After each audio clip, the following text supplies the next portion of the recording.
name's Juliana. I was a professional ballerina with Kansas City Ballet for about 2 years. I had been dancing from like starting around 5 was when I got into it. I had decided I was going to be a professional at 9. Whoa, okay. Lofty dreams.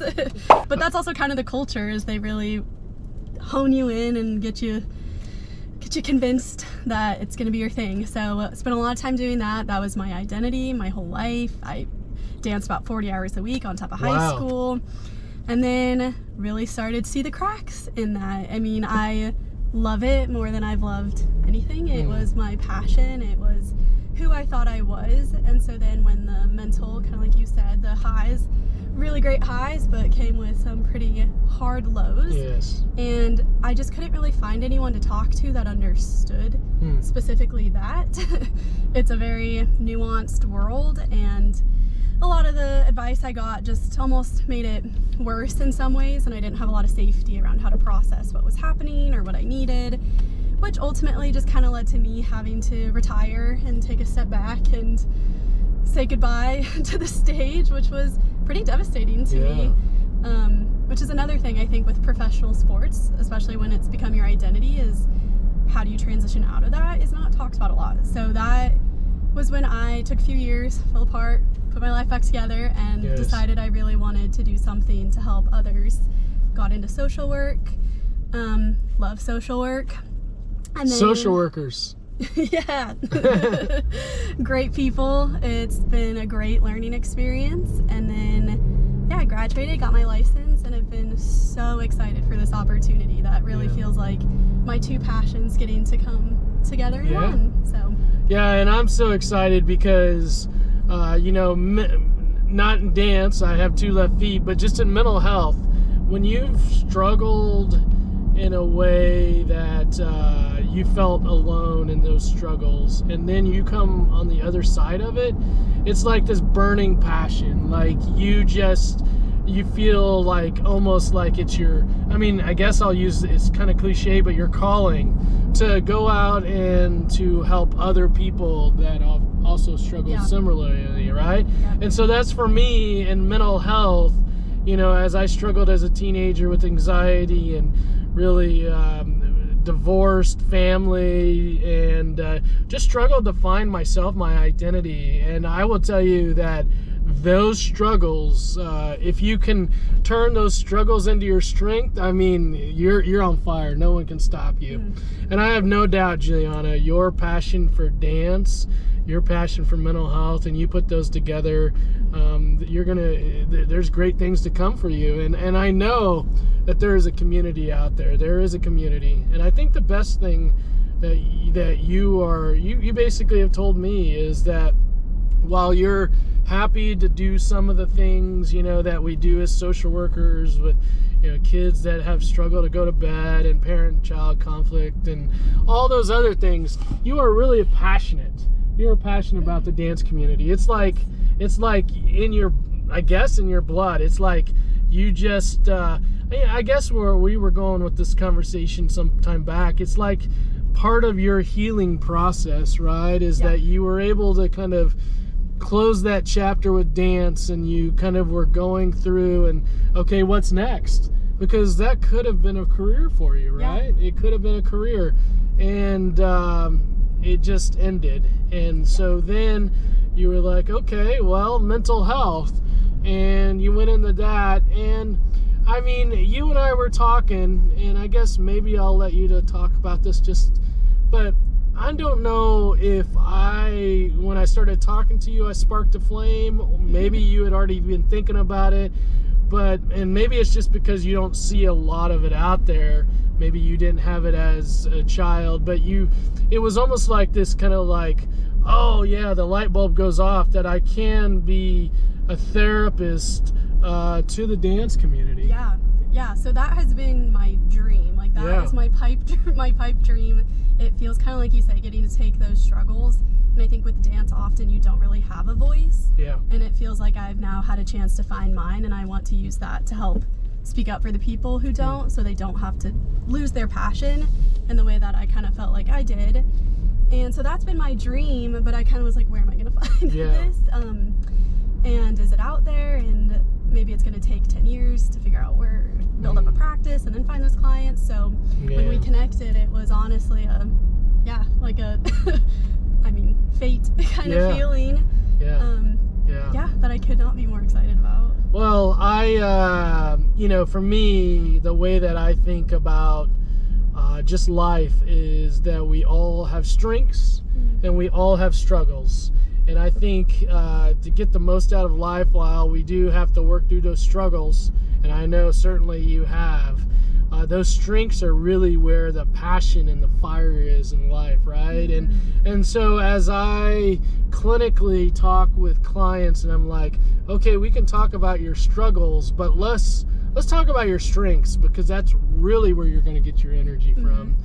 And when I decided to grow Midwest Anxiety, that's where I wanted to go. I wanted to not just go with therapists that just said, okay, well, I'll just kind of see, a general just clients. I want therapists to see clients that fit their passions. And because that's really where you're going to find your energy. Ultimately, you're going to help those clients find their energy, and it's going to be it's just going to be an awesome thing. So I guess in saying that, now that you're thinking about the dance community and I'm thinking about the dance community, we're going to we are going to build a program around that. And I know you and I today are going to talk about just some ideas of how to start doing that.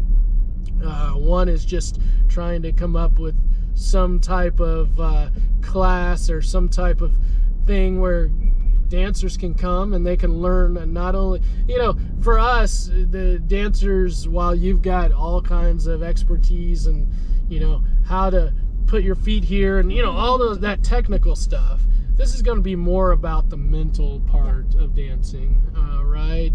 While there may be some overlap in the technical skills, it's going to be more about the mental part. Can you just explain a little bit about the mental part of dance? Because it's foreign to me, and maybe kind of how you start to think about, and certainly this will evolve over time. But what is it that you're really looking to work on or address with dancers? Yeah, I think that while dance is such a beautiful sport, I really consider myself an athlete. Yeah, from dancing, for sure. And art, it has very high standards for dancers. The culture is one very much so of perfectionism. I always heard things of just like, you'll never be good enough, you can always be better and better and better, which can create a great mental toughness and resiliency, but also can create these just very detrimental thinking patterns that you aren't good enough. And it's just the perfectionism, and with that comes some like OCD type tendencies, and being in a leotard and tights all day and staring in front of a mirror and having people really assessing how you look all the time. Just these things that, especially I think for adolescent women, and the men struggle too, can just be very detrimental. And then that shows up not only kind of like you said with your daughter, seeing her love it, but then also have the emotional distress with dance, and then outside of dance. It started showing up for me with a lot of like school anxiety or relationship stuff, and just bled out from the dance side into my personal life. And so I think helping dancers remember why they're dancing, the values, the joy in it, the strengths, but also how to have a little bit of grace for themselves and recognize when maybe what they're being asked to do is not in line with their values. Yeah. And that they do have a voice. And at the end of the day, you're doing it because you love it, not to please other people. So the most healthy dancer is a dancer that can put together the technical skills of dance and also be mentally healthy. Yes, right? 100%. I think as we talk about in all of our sports, that there is a technical part that's always talked about, right? In sports, and I'm not sure if dance is different, but the mental part of the sport is rarely talked about. Yeah. And that's where we want to come in and really emphasize is a healthy dancer is not only a dancer that knows the technical side, but the mental health part of it. And if you compare the two together, wow, you've got a really strong dancer. Yeah. Yeah. I love what you said about human first. Yeah, I'm a big believer of that. We're human first. We definitely are.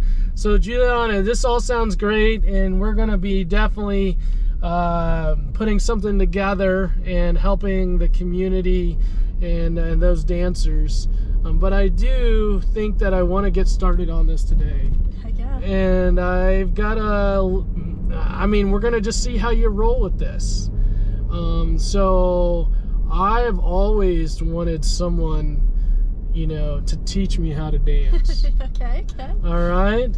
And it can be the technical and it can be the mental, but I'm wondering if I can be like a test case for you where, just over the next several weeks, month, however long we decide to do it, that you can just take something. It's almost like Dancing with the Stars or something. And by the way, I'm throwing this at Juliana. She has no idea that I'm proposing this to her.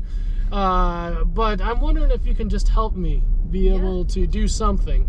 Okay. And we're gonna just have. I know I didn't have you plan this and everything, but we're gonna start today. Okay. Okay. Does that sound all right? Yeah. Okay, so guys, and ladies, we're driving around Shawnee Mission Park here, so we're gonna just stop. We're gonna find a good place to stop. And what about if we go to the dock, the dock on the lake? That'd be really cool. Nice. And I'm not sure what Juliana's gonna have me do. To be honest with you, I'm not sure what she's gonna have me do, and she's got about 3 or 4 minutes to think about it. But we'll see you in just a minute, and I'm gonna get my first dance lesson from Juliana. All right, y'all, we're here. Juliana and I are here at the lake, and I guess she's got some things in mind. She's obviously done this once or twice, so we're gonna just let her take over from here. All right, Juliana? Okay, so you tell me, we got some bars here? I think you're good, yeah. Is this, I feel like we're doing Dancing with the Stars or something. This bar is broken here. Somebody cut it. Is this one good right here? This is probably good, yeah. On that side is probably good. You want it? Yep. A little, that's a good height for you. Good height. Okay, and then we're gonna start with pliés, a few pliés. A plié, okay. So yes, in a ballet class, you always start with a plié combination. Okay, so I'm gonna learn all kinds of new stuff about dance and ballet. Okay, a plié. Okay, so to start, you're gonna have, let's see, right hand on the bar, our beautiful bar. And then, okay, so you will start in your first position. So first position, you're gonna have your heels together, toes apart. Okay. And it's gonna be our turnout.